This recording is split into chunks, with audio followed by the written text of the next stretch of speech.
Halo, kembali lagi Pak. Saat ini kita akan belajar tentang bagaimana pengaplikasian hukum Boyle pada kehidupan sehari-hari yang bisa kalian lakukan juga di rumah, ya, yaitu pancuran air tanpa listrik, ya. Karena sejatinya seharusnya ketika kita menarik air, maka akan memerlukan energi, ya. Ini tidak menggunakan energi listrik. Bagaimana caranya kita menggunakan hukum Boyle? Ada yang masih ingat hukum Boyle apa? Ya, jika tidak, silahkan coba buka lagi catatan kalian pada pertemuan sebelumnya atau video sebelumnya. Ya, saat ini kita akan belajar tentang hukum Boyle. Hukum Boyle itu hasil kali tekanan pada ruang tertutup, ya, tekanan gas dan volume pada suhu yang tetap adalah konstan, ya. Hasil kali tekanan dan volume gas pada ruang tertutup adalah konstan.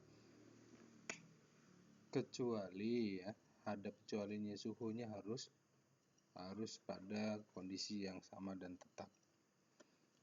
Percobaannya sederhana sekali. Bisa kalian lihat di sini. Bapak sudah siapkan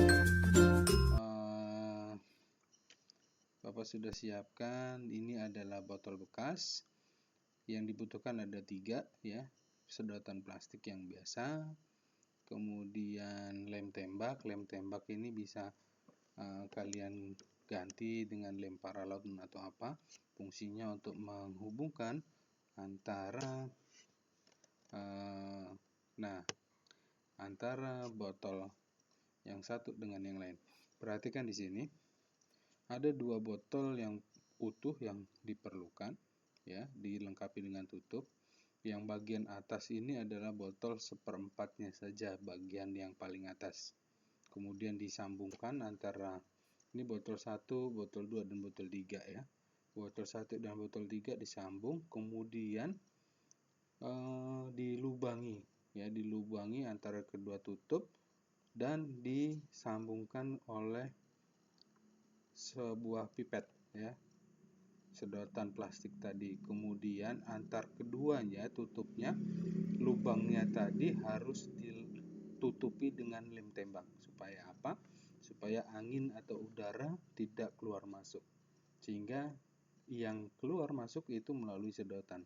Jadi pastikan ketika sudah melubangi, kemudian ditutup yang pertama itu dilem dulu supaya tidak ada lubang udara untuk keluar.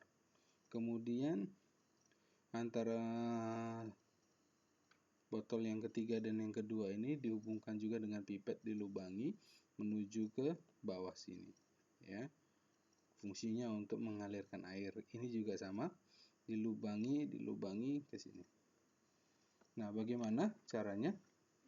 Perhatikan di sini. Ini yang sudah dibuat. Nah, ini adalah botol yang pertama tadi diisi air, ya, diisi air. Botol yang pertama diisi air dulu, kemudian airnya pastikan seperti ini sebelum pipet yang di atas ini, ya. Jadi pipetnya tidak tertutupi. Kemudian ini sedotan antara botol yang bawah dengan yang atas ini terhubung, kemudian dilem, ya, dilem bagian luarnya dan bagian dalam yang dilubangi. Supaya apa? Supaya angin tidak masuk. Kemudian di sini juga dimasukkan pipet di pinggir dan dilem lagi supaya udara tidak masuk. Ini juga sama, dilubangi, kemudian lubangnya itu dilem tembak supaya bagian-bagian pinggirnya tidak keluar udara. Ini juga sama. Ini sampai ke bawah, kemudian yang pipet ini untuk menghubungkan yang diisi air dengan yang kosong. Coba, ya, seperti ini rangkaiannya. Kalian buat seperti ini, ya. Bagian atas itu fungsinya untuk nanti kita menuangkan air, bagian bawah untuk wadah ya. Wadah, kemudian bagian tengah yang berisi air ya, seperti ini. Ingat, tingginya berbeda ya. Tingginya berbeda. Yang diisi air lebih tinggi daripada yang tidak. Ya, yang ini yang diisi air lebih tinggi kedudukannya daripada yang tidak. Bisa kalian lihat? Ya, seperti ini ya. Ini dilem supaya udaranya tidak keluar. Di dalam juga harus dilem ya. Di bagian tutupnya itu yang dilubangi juga harus dilem supaya udara tidak keluar. Airnya ini air berwarna biar kalian tahu saja bahwa di sini ada isi air ya. Bisa kalian isi berwarna apa, makanan ataupun blau juga boleh, air putih juga boleh ya. Ini diwarnai supaya kalian mengetahui. Nah, kemudian kita isi air, jangan sampai ke bagian pipet atas.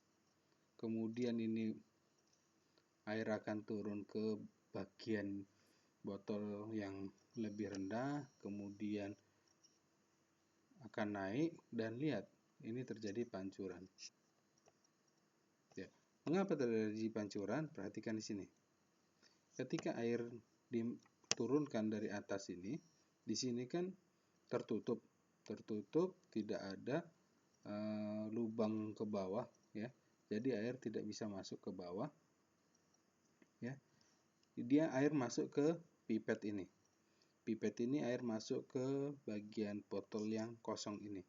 Botol yang kosong ini ya, air masuk ke sini, udaranya semakin besar, maka udara ini akan menekan ke pipet ini menuju ke botol yang berisi air.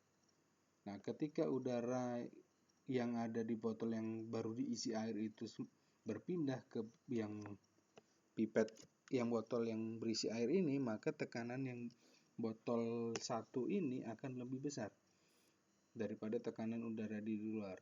Jika lebih besar, maka air ini akan terdorong untuk mencari jalan keluar. Caranya apa? Caranya menggunakan pipet. Akhirnya apa? Ketika udara masuk, air masuk, tekanan udara di sini tinggi, keluar menuju pipet ini dan masuk ke sini airnya tertekan dan akhirnya menuju ke pipet bagian atas dan mancur. Ya. Begitu caranya. Tekanan gas pada hasil kali tekanan gas itu adalah tetap dan konstan. Ini menggunakan hukum Boyle. Ya. Nah, tugas kalian coba buatlah rangkaian seperti ini dan buatlah video untuk menjelaskannya. Oke, semangat, selamat belajar ya, dan ditunggu hasilnya.